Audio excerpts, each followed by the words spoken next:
Elon Musk has long made a habit of just rolling out new features on Twitter without actually testing them, seeing what effect they would have in practice. And usually that just ruins the experience for the users or whatever. But in this particular case, he did that in a way that hurt his side of the aisle more than I think he knew that it would. And it had to do with them basically exposing the locations of accounts. If you wanted to see, you have this account, you go to it, where is it based?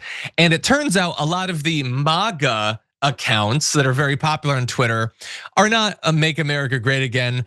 They're Macedonian bot accounts. They're from India, they're from Nigeria and all that. And I just think it's great. Here's some examples, by the way, of how this works. There's an Ivanka Trump fan account from Nigeria.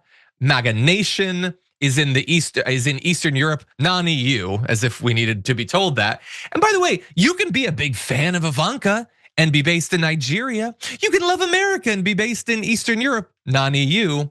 But they're not saying that, they're not admitting that, they're pretending that, oh yeah, no, I'm just a part of this movement. Aren't we big and strong and vibrant? We do so many meme postings and everything, aren't we great? Except that it's not.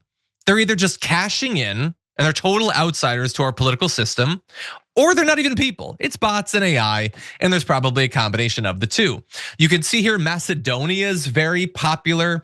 There's fan accounts about Barron and Eric and Carolyn Levitt, Kai Trump even, all from Macedonia. And what ended up happening was they took down this feature saying it had been rushed out, which yeah, obviously it's Twitter these days. What do you expect?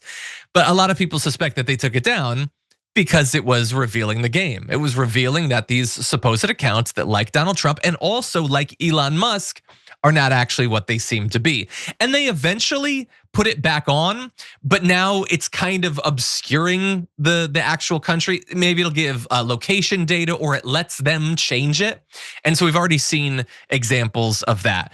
The one that really stood out the most to people though is, and I thought this was fake when I first saw it posted. Turns out it's true.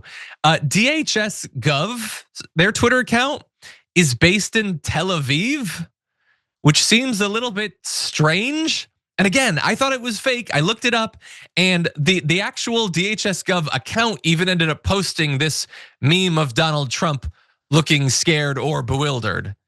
And I don't know what the explanation is, why it was started in Israel back in 2008 and why it's changed its name so many times. I'd love to know what all those past names are, JR. But this just proves, I think, what a lot of us suspected about the actual origin of these accounts. What do you think? That's the revelation part. This is where I still have questions. How is it this guy, Elon Musk, was blindsided by himself? Like, okay, this is the reason why he bought the damn platform in the first place, to skew people's mindsets, to have a bunch of fake bot accounts, to have a bunch of propaganda pushing MAGA things to help out Donald Trump so that he can make more money and help the guy out that's gonna give him opportunities to rob the country further, right? That's why Twitter is this cesspool of stupidity and fakeness.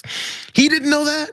How is it that you can put forward this now new change that will reveal the thing that you knew, the reasons why you did the whole purchasing in the first place, and then be like, oh, we have to switch up gears here. We didn't know that everything was fake, even though that's exactly why I did it. I mean, I get him sucking at like cars and like rockets because he doesn't know anything, but he purposely sucked at creating a destructive social media platform, and then wonders why everyone can now see it when he exposed himself. This is really weird. It's kind of like the Grok situation. He put Grok out there as this thing that's supposed to give you this new true and honest answers, and then every once in a while when it does and it's against what he does and one, he's like, oh my God, I didn't mean for it to be truthful. What an idiot this guy.